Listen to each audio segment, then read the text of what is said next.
კომისიის მორიგის ხდომის თაობაზე 26 მაისის სისხლიანი ღამე და ისტორიის შავი ფურცელი ზეიმი სისხლისგან სახელდახელოდ გაწმენდილ რუსთაველის გამზირზე და სახურავებზე გადამალული გვამები. საგამოძიებო კომისიამ იმ ადამიანებს მოусმინა, რომლებიც სააკაშვილის სადამსჯელო ოპერაციას გადაურჩნენ. მსხვერპლი იმაზე მეტია, ვიდრე საზოგადოება მიცის, მათ შორის არიან ადამიანები, რომლებიც მიღებულ ტრავმებს მოგვიანებით ემსხვერპლნენ. ნონა გაფრინდაშვილი, მისი ვაჟი ლუკა კურტანიძე, დავით ლორთქიფანიძე, გია ბურჯანაძე იმ თვითმხილველთა ნაწილია, რომლებმაც სასტიკი დარბევა თავად ნახეს და იგივეს. კომისია მუშაობას აგრძელებს და დღევანდელი სხდომის დეტალებით ნინო არღვლიანია პირდაპირ ეთერში. საგამოძიებო კომისია ხვალიმ ჟურნალისტებს მოусმენს, რომლებიც სწორედ 26 მაისის აქციაზე დაშავდნენ. ნაციონალურ მოძრაობას როგორც ჩანს უნდოდა, რომ აქციის სასტიკი დარბევის ამბავი რუსთაველის გამზირიდან არ გასულიყო, სწორედ ამიტომ ჟურნალისტებს დაუმტვრიეს აპარატურა, მათ შორის ფიზიკურად გაუსწორდნენ მედიის წარმომადგენლებს. მეტი თვალსაჩინოებისთვის გეტყვით, რომ ერთ-ერთ ჟურნალისტს რეზინის ტყუებისგან მიყენებული 40 დაზიანება ჰქონდა. როგორც უკვე გითხარით, ხვალ დაზარალებულ ჟურნალისტებს მოусმენენ, დღეს კი კომისიამ აქციის ორგანიზატორები გამოკითხა. ცხინვალების საპრეზიდენტო ორდენით ჯილდოვდებიან. ეს 20-წამიანი ვიდეო კადრები მიხეილ სააკაშვილის ხელისუფლების ორი სახეა. ერთში რეჟიმი საკუთარ მოქალაქეებს სასტიკად უსწორდება, მეორეში იგივე რეჟიმი სისხლისგან გადარეცხილ რუსთაველის გამზირზე დამოუკიდებლობის დღეს ზეიმობს. 2011 წლის 26 მაისს ნაციონალურმა მოძრაობამ აქციის მშვიდობიან მოქალაქეებს დედაქალაქის მთავარ გამზირზე გასასვლელები ჩაუკეტა და არ დაინდო არავინ, ვინც მათ დანაშაულებს აპროტესტებდა. ის რეჟიმი, რა რეჟიმი, სადისტური რეჟიმი იყო იმ დროს, არ შეიძლებოდა რომ ჩუმად ყოფილიყო ყველაფერი საქართველო. არჩეთ აქციას ერთი გადაცდომაც კი არ ყოფილა. ამ დროს ნონა გაფრინდაშვილი სახალხო კრების ლიდერია. ტიტულოვანი მოჭადრაკე სისხლიან ღამეს ისტორიის შავ ფურცელს უწოდებს, სადაც სააკაშვილის ხელისუფლებამ აქცია დაარბია. იყენებდნენ მხუთავ აირს, რეზინის ტყუებს, სცემდნენ, აწამებდნენ და კლავდნენ. რეჟიმს თავად გადაურჩა, თუმცა მისი ოჯახის წევრები ვერა.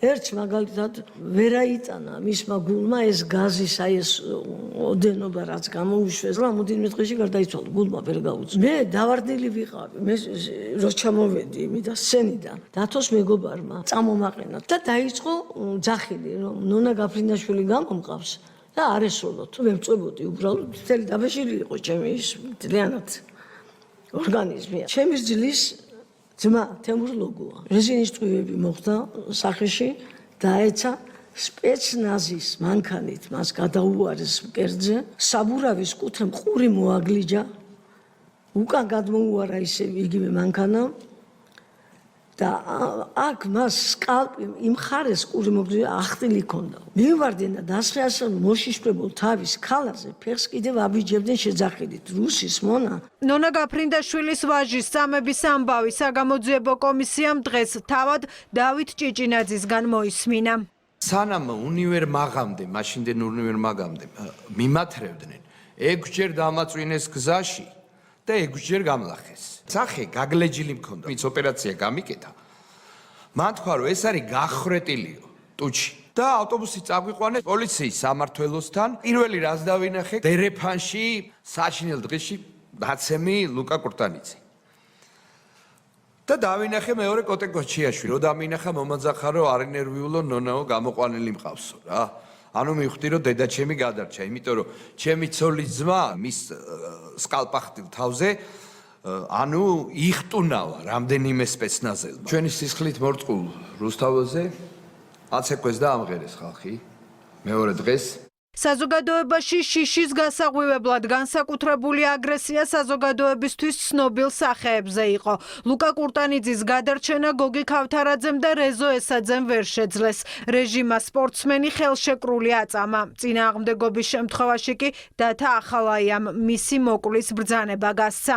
ჩამიყვანეს თავისუფლების მოედანზე, იქ წრე შეკრეს და იქ უკვე არა მარტო რეზინის ხელკეტებით, არამედ გასაშევი რკინის ხელკეტები არის, იმით მცემეს და ახალაია მოვიდა და შენ, შეურაცხყოფელად შენ აქ რა გინდა და სპეცნაზელს ეგ ვიდეოშიც ჩანს თუ რამე დაუმორჩილებობა ექა პირდაპირ თავში.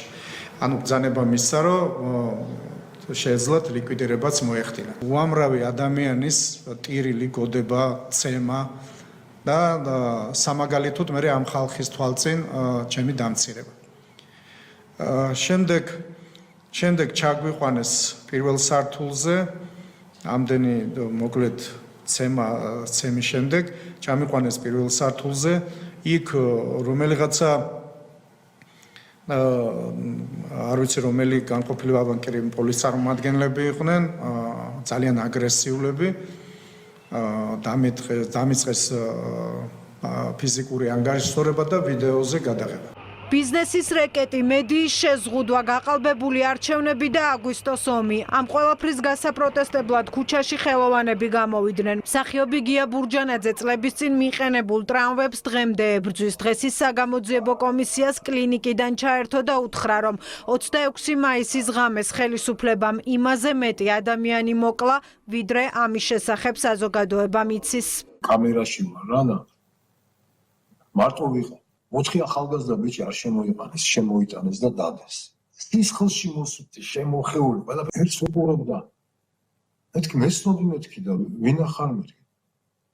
ნიკო ვარ გიაბიძე, ჩემი მეზობელი. აი ვერ ვიცან ისეთი ნაცემი. სტრესებმა და ამათმა გამოიწვიეს ეს ყველაფერი ალბათ ეს ჩემი ეს. ვიტილიკო ეს ჩემი ნერვიული დაავადებები. ვექსო ფორჩხიძე იყო ეგეთი, უთხრა რომ მუცელში არ დამარტყათ ბიჭებო, ისა მაქვს. ვეძილი მაქვს დაზიანებული. იმდენი ურტყეს მუცელში რამდენიმე თვეში გარდაიცვალა. ასევე ავტომეტრეველი. იმდენი ურტყეს, რომ თვენახევარში გარდაიცვალა. ერთი კაცი სახელდაგვარს იმისას არ ვიტყვი, იმან თავი ჩამოიხჩო. მაშინ როცა სააკაშვილის ხელისუფლება დამოუკიდებლობის დღეს ზეიმობდა მაღაზიის სახურავზე, იპოვეს აქციის 2 მონაწილის ცხედარი. ხელისუფლებამ თქვა, რომ ისინი დენმა იმ მსხვერპლას, სინამდვილეში კი ნიკა კვინტრაძის და სულიკო ასათიანის ცხედრები ნაწამები იყო. ნაციონალურ მოძრაობას ზეიმი ეჩქარებოდა და გვამების გადამალვა ვეღარ მოასწრო.